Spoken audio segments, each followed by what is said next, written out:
lack of volume. So we'll kind of give it some time and then come back and look at some of these stocks. 17,657 is where the Nifty is at, 135 points higher. Rahul Arora is CEO at Nirmal Bang Institutional Equities. He's joining us right now to take some questions. Rahul, I was reading this blog post by Malden Economics. I don't know if you follow him. His title was simple. I mean, actually, I just read the first para. Markets up some 18% from lows. People are still bearish. It's time to buy. Would you concur with that? Or you think, how are you thinking about markets from here out? It's an interesting analogy of sorts, Prashant. But I think, the one thing that's probably changed dramatically from about a month and a half back is the return of the FI money. I don't think if we were having this conversation in June, July, people were anticipating that the FI money would come back in such a big way over the last 30 to 45 days. So I think to some extent that's provided some cushion. At the highest point of last week, the Nifty was about 4% from making a new high. It had almost touched 18,000. So I think, Prashant, the good part is that most of the rate hikes by global central banks seem to be behind the system. Obviously, this is going to have a lag on the economic effect of the countries with a lag. And to that extent, I think to some extent, FY24 numbers have been revised on the way down. But I don't see any trigger for the market in a very material way to break out above 18.5, 19,000 on the way up. Conversely, 3 months back when crude was at 125, 130, and there were predictions of 150 and thereon, crude sort of bounced back to 90 to 100. So I think that will provide some downside support, both on the twin deficit as well as the currency. So I think you're probably going to get into a situation now where the range of the market has shifted, and probably for the second half of this calendar year or whatever is left of it, you're probably going to be in a range of maybe 16.5, 17 on the way down to about 18.5, 19 on the way up. But I like the way you summarized it. It's actually a fairly reasonable way to look at the market. Rahul, hi, good morning. Good to see you in good health. What's your view on metals, Rahul? That's the one where, you're seeing, the price action is indicating that maybe the market wants to give it another shot. There's some bets being taken this morning, for example, on Tata Steel and all the others, sort of metal stocks as well. Morning, Anuj. Thanks for your wishes. I think, Anuj, there were two aspects to it. One was, of course, the fear of the Chinese economy slowing down and what resultant impact it could have on metal prices globally. But then, of course, China, surprising with rate cuts off late, has actually, sort of changed that view a little bit, that they're looking to spur the economy in whatever way they can. Now, China traditionally, Anuj, has always been a country where they've gone in for excess capacity, more than what they require on any infrastructure project. So I think it's had a dream run. It's had a bit of a time and price correction, but it's not a bad time to look at it, because I think India will also end up being a net consumer in a very material way. I think, Anuj, we're sitting about 20 months away from a general election in India. I do anticipate that government spending will pick up in a fairly material way through infrastructure projects, which will definitely increase the demand for commodity and commodity-related products. So I think the Chinese economy trying to spur up by announcing a rate cut, the fact that you have the midterms coming up in the US, and the fact that India, as a huge importer of commodities, is also probably going to look at a big infrastructure push. I would definitely look at names.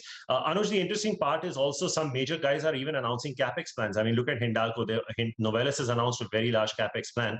And when you announce these kind of numbers, you do have some amount of demand visibility. So I think it's not a bad place to be. I would look at being with the market leaders in both ferrous and non-ferrous, because they've had a bit of a time and a price correction.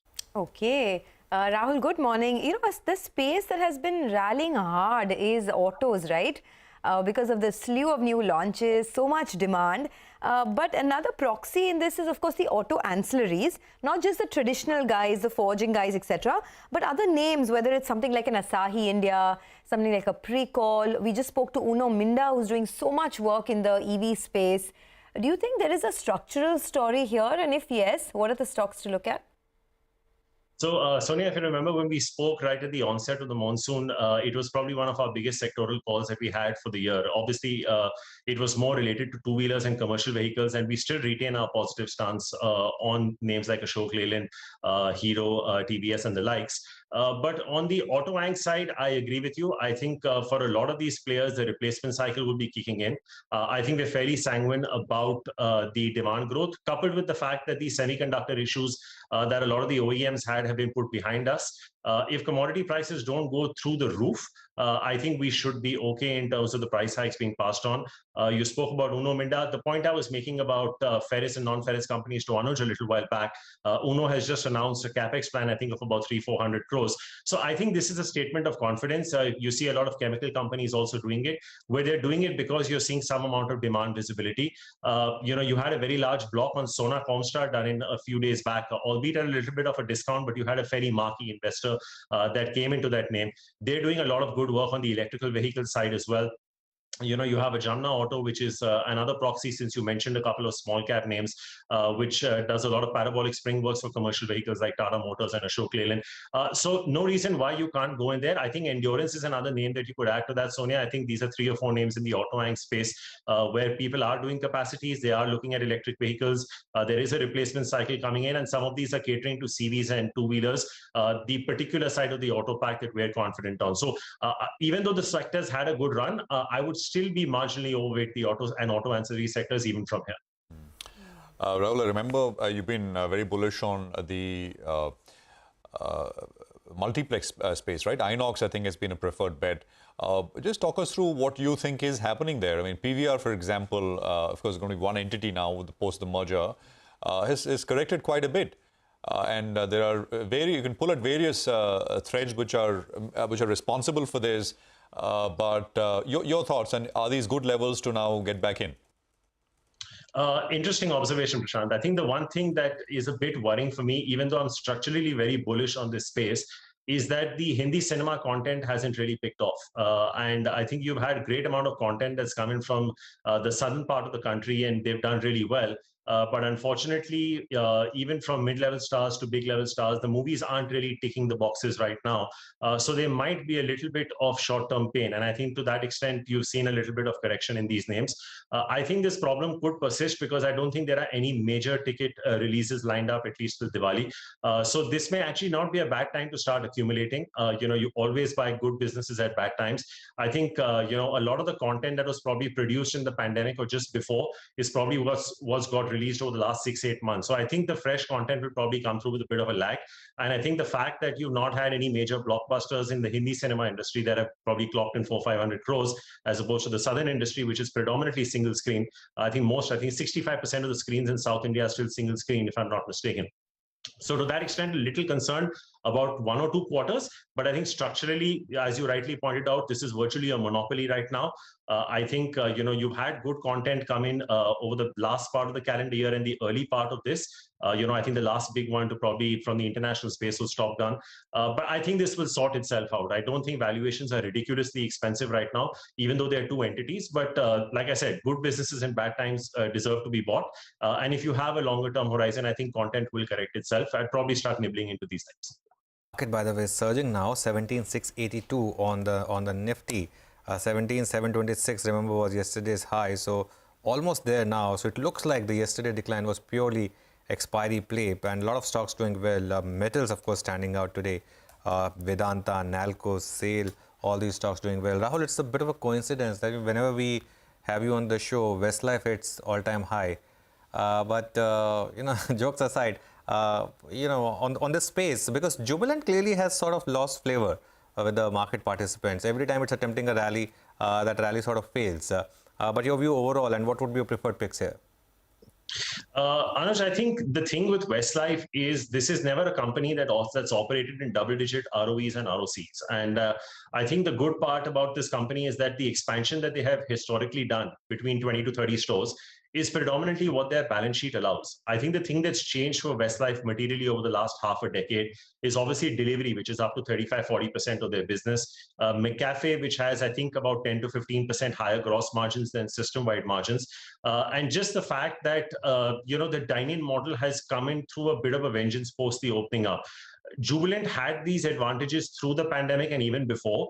Obviously, their store sizes are a lot smaller, so the return on capital employed to that effect is higher. But I think, the product prices has a very big role to play, Anuj. And the fact that Jubilant predominantly caters to lunch and dinner, and McDonald's gets you in at breakfast and it can take you to post-dinner desserts as well. I think all of these things put together coupled with McAfee and delivery, I think this is a company that will probably head to 15 to 18% ROEs and ROCs in the next couple of years. I think people are taking that call. There is visibility. I think if you plot the same store sales growth of Westlife, you might be surprised that for a dine-in model, they have done remarkably well, even over a 3-year CAGR, which includes 2 years in the pandemic. So I think a lot of the levers that Jubilant had that McDonald's has taken and built very strongly on, I think Jubilant, Anuj, will probably require a couple of quarters of delivery by the new CEO. Obviously, when Prateek Pota came in, he had that because he rationalized store openings. Jubilant is sitting on the cusp of an announcement that they're going to open 150 stores when people are a bit concerned about the economy going into a slowdown. So probably a couple of quarters of delivery from Jubilant could get that going back up and running. Jubilant obviously is a higher FII owned stock. So, when you had the sell-off in May, June, July, at a 47-48% FII holding, it was always going to see more of a brunt than Westlife did. But I think the fact that Westlife is also close to becoming a mid-cap name, Anuj, I think the market cap is about 20-25% away from becoming a 10,000 crore market cap. Once that happens and it enters the mid-cap funds of fund managers, you could potentially see a further re-rating as it gets included into other indices as well. So the pecking order now just between these two would probably be Westlife 1 and Jubilant FoodWorks 2. Okay, but even Westlife is opening, right? I mean, they're opening, 40 new restaurants in FY23 and 200 restaurants over the next few years. So why is only Jubilant's expansion plan concerning you and Westlife is doing the same? So I think, Sonia, the reason for that is, even at 40 stores, I don't think Westlife is going to stretch its balance sheet.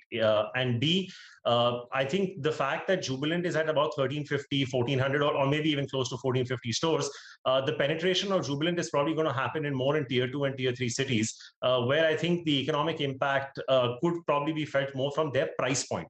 The advantage that Westlife has is even though they have only half of India, let's take an example of BKC, right? Maybe some of us from Bombay can understand it. BKC doesn't have a single McDonald's store. And given the connectivity issues that you have inside Bandra Kurla complex, I think you could probably have 2 or 3 Westlife stores and they probably all will do well.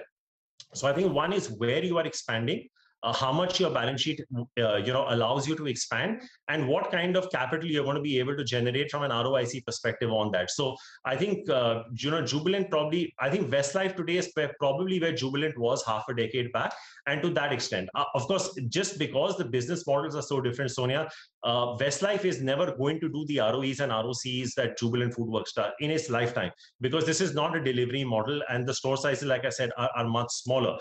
You could have a Jubilant that opens up at 800,000 square feet, but McDonald's will need that 3,000, 4,000 square feet. So I think even a 20%, 22% ROC with even 40 stores of expansion is very doable.